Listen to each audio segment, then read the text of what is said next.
అందరికీ జేబీఎం. నేను Rajesh Mahasen. Welcome to Mahasen media. ఈరోజు యాత్ర 2 అండి. మరి ఏం యాత్ర అది? కాశీ యాత్ర, శవయాత్ర, ఇంకేం యాత్రలు ఉన్నాయి? పాదయాత్ర. యాత్ర 2 అని జగన్ అన్న సినిమా రిలీజ్ చేయించాడు. ఆ సినిమా పాపం అన్నకి ఏదైనా ప్లస్ తీసుకొస్తుంది, పాజిటివ్ అనుకున్నాడు, కానీ మొత్తం సంకనాకి చేసేలా ఉంది ఈ సినిమా. ఇది టాపిక్లోకి వెళ్ళకముందు మన మహాసేన్ మీడియా ఛానల్ మీద వైసీపీ వాళ్ళు చాలా దారుణంగా రిపోర్ట్లు కొడుతున్నారు కాబట్టి సింపుల్గా లైక్ చేసి ఒక కామెంట్ చేసి షేర్ చేయండి. తర్వాత మనం టాపిక్లోకి వెళ్ళిపోదాం. సినిమా థియేటర్లో వైసీపీకి చేదు అనుభవం. ఏమంటే జగన్మోహన్ రెడ్డి అంటాడు, నేను మేనిఫెస్టో 99% చేసేసాను అంటాడు. ప్రతి ఇంటికి మంచి జరిగిపోయింది అంటాడు. 175కి 175 అంటాడు. ఏమో జగన్మోహన్ రెడ్డి, మరి అలా అంత ధీమా ఉన్నవాడివి తడిగొట్టేసి ఇంట్లో పడుకోకుండా ఈ పనికి మళ్ళీ పనులు ఏంటాయా? సినిమాలు తీసుకోవడం ఏంటి? ఆ సినిమాల్లో మళ్ళీ అబద్ధాలు చెప్పించడం ఏంటి? ఇప్పుడు నిజంగా నువ్వు 175 గెలిచేస్తావు కదా, ఏంటండి మరి సినిమాల మీద ఆధారపడటం ఏంటండి? సిగ్గు అనిపించట్లేదా వైసీపీ వాళ్ళకి? రే మొన్నేమో ఆర్జీవి ఆ బూత్ పొగడాగాడు, ఆడుతోటో సినిమా తీద్దామని ప్లాన్ చేశారు. అది లాగి ఈ సినిమా రిలీజ్ చేయించారు.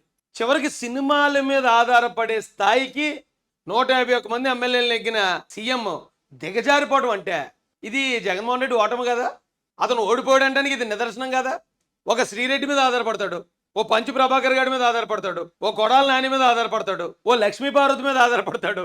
ఏమండి, ఇలాంటి వాళ్ళ మీద ఆధారపడే స్థాయికి జగన్ రెడ్డి అనేవాడు మా అన్న పడిపోయాడు, నేలమట్టం అయిపోయాడు. అయిపోయింది ఇంకా అతని సినిమా. టీడీపీ జనసేన కూటమే విజయకేతనం ఎగరేస్తుంది. అందుకే కదా పాపం సినిమాల మీద ఆధారపడే స్థాయికి మా జగన్ అన్న పడిపోయాడండి. అయ్యో చాలా బాధగా ఉందండి. పోనా సినిమా ఏమన్నా మా ఊడికి ఏమన్నా మేలు చేసేలాగా ఉందా అంటే, ఇతను ఏదో అన్నాడు చూడండి మాట, యాత్ర సినిమాని ఎవరు ఆపకండి, యాత్ర సినిమాకి ఎవరు అబ్జెక్షన్ చెప్పకండి అంటున్నాడు. అంత బాగుందంటావా? ఏదో ఒకటి చెప్పు. మూవీ పెద్ద డిజాస్టర్ అండి, దీన్ని ఆపొద్దు, ఎందుకంటే మ్యాట్నీ కల్లా ఇదే ఆగిపోతుంది. మూవీ పెద్ద డిజాస్టర్ అండి, దీన్ని ఆపొద్దు, ఎందుకంటే మ్యాట్నీ కల్లా ఇదే ఆగిపోతుంది. ఎంతకన్నా ధైర్యం కూడా ఉందా జగన్ రెడ్డి గారు? ఏనా జగన్ రెడ్డి, ఎంతకన్నా ధైర్యం? మీ నాన్న చూపించో, ఆయన సావుని చూపించో, మీ అమ్మను చూపించో, మీ అమ్మ ఏడుపుని చూపించో, అన్ని ట్రైలర్లను చూశాను. ఎందుకంటే ఆ ధైర్యానికి మళ్ళీ సినిమాకి వెళ్ళి చూడాలా. ఎంత సానుభూతి నువ్వు క్రియేట్ చేద్దామని చూస్తే ఇది మార్నింగ్ షోకే ఆగిపోతుందంటే ఇటు సినిమా. రే ఇది నీకు జరిగిన అవమానం కాదు, వైఎస్ రాజశేఖర రెడ్డి గారికి జరిగిన అవమానం ఇది. ఇంకో ఇంకో ఇంకో దారుణం ఏంటి చెప్పమంటారా? జనాలు మామూలు కాదండి, ఆంధ్ర వాళ్ళు వెళ్ళారు సినిమాకి. ఆ సినిమాకి వెళ్ళి కరెక్ట్గా రాజశేఖర రెడ్డి గారు చచ్చిపోయిన టైంకి ఈ పూలు గీలు ఎగరేస్తున్నారు. భలే చచ్చిపోయాడు. చూడండి ఎంత గౌరవం. చనిపోయిన రాజశేఖర రెడ్డి గారికి కూడా ఈ రోజున అవమానం చేసే పరిస్థితిలో జగన్ రెడ్డి గారు ఉన్నారు. ఎంత ఆనందపడుతున్నారో జనాలు. నువ్వేనా బాబు జగన్మోహన్ రెడ్డిని మాకు ఈ రాష్ట్రం మీద కుదిలేసో, ఆ బాణ చచ్చిపోయామని ఎగరేస్తున్నట్టున్నారండి. ఎందుకంటే అక్కడ విజయం క్యారెక్టర్లో ఉన్న ఆవిడ ఏడుస్తున్నారు పాపం.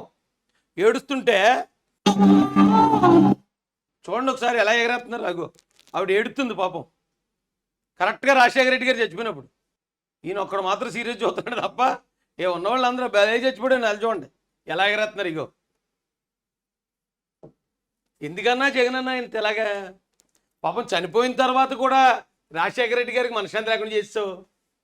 రాజశేఖర రెడ్డి గారు చచ్చిపోయిన తర్వాత మీకు తెలుసో తెలీదో ప్రజలకు చెప్తున్నాను నేను, జగన్మోహన్ రెడ్డి గారు కోర్టుకెళ్ళి దీని అందరికీ నాకేం సంబంధం లేదు, మా నాన్నే కావాలంటే మా నాన్న పేరు పెట్టుకోండి అందులో ఉన్నట సిబిఐ ఛార్జ్షీట్లో. చచ్చిపోయిన తర్వాత తండ్రి పేరుని ఇలా నేరపూరితమైన ఆరోపణలతో ఓ ఛార్జ్షీట్లు ఎక్కించిన ఘనత మా జగన్మోహన్ రెడ్డి అన్న గారికి దక్కుతుంది. ఇప్పుడేమో ఆయన చచ్చిపోయినందుకు జనాలు ఆనందపడేలా చేస్తున్నాడు. జీవానీతను మన తమిళ యాక్టర్ అండి, మంచి సినిమాలు చేసేవాడు పాప. ఏ పోయే కాలం వచ్చిందో ఇలాంటి సినిమాకి ఒప్పుకున్నాడు. అయితే జగన్ అన్న ఎప్పుడు పేపర్ చూడకుండా చదవడు కదా, సేమ్ ఈడు కూడా అదే టైపు. పేపర్ చూసి డైరెక్ట్గా ఎదురుండి డైలాగు, అది సింపుల్ డైలాగ్ అండి, ఏదో రాజశేఖర రెడ్డి పెట్టిన అని చెప్పే డైలాగ్. మరి ఇతను జగన్మోహన్ రెడ్డి క్యారెక్టర్ అతను కాబట్టి బయట కూడా అది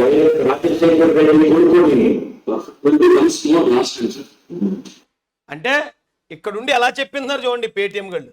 ఇరుగో జగన్ జాంబీలు అంతా నటనే.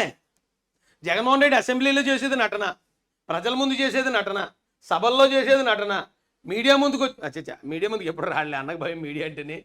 మీడియా ముందు కాదు కానీ అతను ఎక్కడ మాట్లాడినా నటనే. ఆ నటనే మళ్ళీ ఎవరితో పెట్టి చేయించడం కాదు, ఏదో జగనే చేసి వెళ్తుంది కదా. జగన్ బ్రో అయితే ఇంకా బాగా నటిద్దుడు. జగన్ బ్రో అయితే అసలు అదిరిపోద్ది. ఇంకో వీడియో ఉంది అన్న, చూపిస్తాను రండి. సహనం లేక వాళ్ళని ఎదుర్కొనే ధైర్యం లేక అసెంబ్లీ నుండి భయపడి పారిపోయాం అంటాడు ఆ పెద్ద మనిషి. నాకు భయపడడం కాదన్నా, వస్తే ఇక్కడ దాకా ఎందుకు తీసుకుంటాను, నేను చేసి సిగ్గు అనిపించట్లేదు అంటారా కనీసం వీళ్ళకి? ఇలా డైలాగులు రాయించుకుని ఎవరో యాక్టర్ని పెట్టించుకుని వాళ్ళతో మళ్ళీ డబ్బింగ్ చెప్పించుకుని ఇంత నీచ స్థాయికి దిగజారిపోయాడు జగన్ అన్న. ఇది 24 ఎలక్షన్లోకి వెళ్ళడానికి.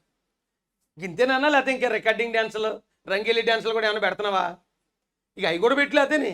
సినిమాలు, రికార్డింగ్ డ్యాన్సులు, రంగేలి డ్యాన్సులు ఇవి కాదు. ఇది జనానికి మంచి చేసి, ఇగో మంచి చేశాను రా బాబు, ఎంతమందికి ఉద్యోగాలు ఇచ్చాను, ఇక ఎంతమందికి ఇలాగా స్థిర నివాసం ఏర్పాటు చేశాను, ఇగో ఇన్ని ఇండస్ట్రీలు తీసుకొచ్చాను, మన ఆదాయం ఎంత పెంచాను, ఈ రాష్ట్రం ఇలాగ అభివృద్ధి అవుతుంది, ఈ రాజధాని కట్టాను, ఇలా ఉండాలి. కానీ సినిమాలు తీయించడం అని, రికార్డింగ్ డ్యాన్సులు వేయించడం అని ఇవా? ఇది ఓట్లు అడిగే పద్ధతి.